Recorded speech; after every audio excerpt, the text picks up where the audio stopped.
Hello दोस्तों, sleep study एक ऐसी स्टडी होती है जिसमें नींद के अलग अलग बीमारियों और पैटर्न्स को हम जज करते हैं। स्लीप स्टडी में अगर किसी को स्लीप एपनिया हो या नींद से संबंधित कोई मूवमेंट डिसऑर्डर्स हो या कोई अजीब तरह का प्रॉब्लम्स हो जिसके बारे में हम जज नहीं कर पा रहे, तो उसको स्टडी करने के प्रोसेस को स्लीप स्टडी बोलते हैं। आज इससे संबंधित कुछ प्रिकॉशंस पर हम बात करेंगे। हमने ऑलरेडी एक वीडियो में स्लीप स्टडी के ओवरव्यू पर बात करी थी। आज कुछ प्रिकॉशंस का डिस्कस करेंगे ताकि एक अंडरस्टैंडिंग डेवलप हो पाए कि क्या क्या चीज़ों का आपको ध्यान रखने की ज़रूरत है जब आप किसी पेशेंट को या खुद को स्लीप स्टडी के लिए लेके जाते हैं, और क्या आप उसमें एक्सपेक्ट कर सकते हैं। टॉपिक पर जाने से पहले जो लोग हमारे चैनल पर नए हैं उन्हें रिक्वेस्ट करूँगा कि चैनल को सब्सक्राइब करें, वीडियोस को लाइक करें, शेयर करें, फॉलो करें, कमेंट करें, पूरा देखें। टॉपिक इंपॉर्टेंट है इसलिए इसे एंड तक देखिएगा। चलिए शुरू करते हैं इंपॉर्टेंट वीडियो।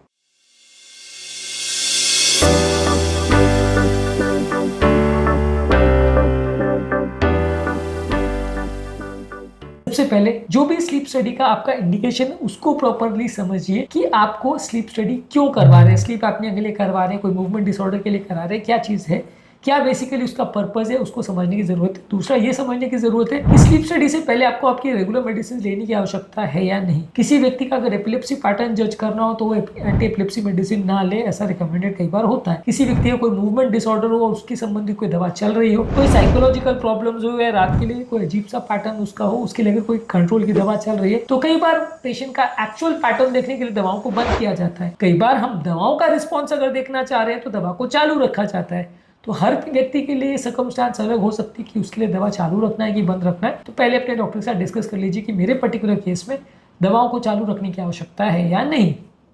इसके अलावा स्लीप स्टडी में हॉस्पिटल में जाके आप सोते हो या घर पे सोते हो, मशीन्स कनेक्ट कर दी जाती है और इसके दौरान बहुत सारी पैरामीटर्स को जज किया जाता है। ज़रूरी है कि जब आप हॉस्पिटल में सोने के लिए जाते हैं तो उससे पहले आप कोई चाय कॉफ़ी ना ले। चाय कॉफ़ी से आपके स्लीप पैटर्न्स अफेक्ट हो सकते हैं, इसलिए इसको ना ले। अल्कोहल भी मत ले, कई बार ऐसा भी हो सकता है ये सारे ड्रिंक्स लेने के बाद आपकी नींद अफेक्ट हो जाए।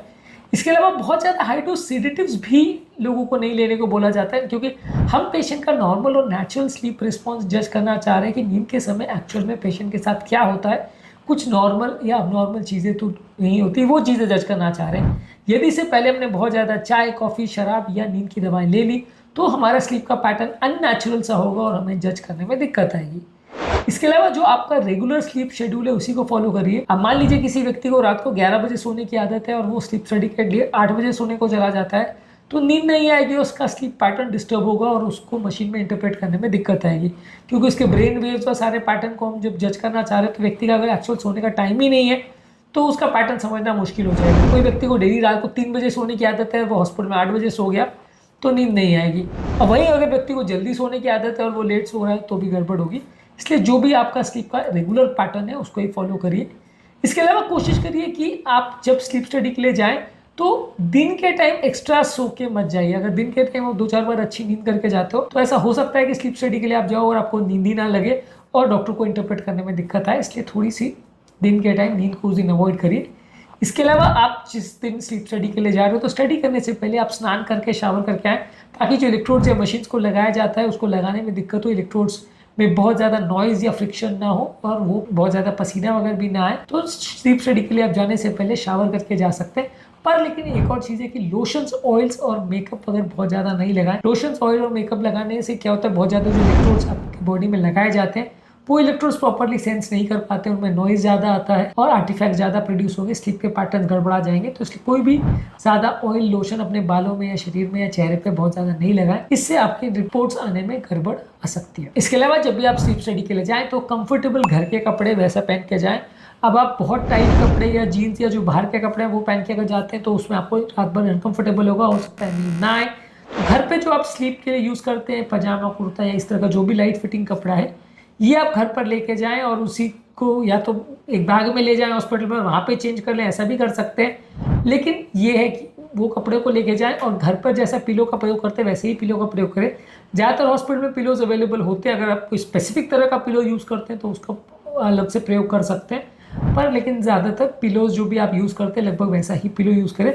हम बेसिकली स्लीप स्टडी के दौरान ये जज करना चाह रहे हैं कि पेशेंट के नॉर्मल नेचुरल स्लीप के दौरान क्या होता है। तो लगभग हमारा पैटर्न यही होता है कि घर पर उसको जैसा स्लीप आता है लगभग वैसा ही माहौल होना चाहिए, वैसा ही कुशन, वैसा ही बेड, वैसा ही माहौल और वैसा ही पिलो, ये सारा चीजें होनी चाहिए। ज्यादा वेरिएशन अगर कुछ भी आता है तो स्लीप स्टडी के रिजल्ट्स को अफेक्ट कर सकता है। इसके अलावा ओवरनाइट स्टे के लिए प्रिपेयर करिए।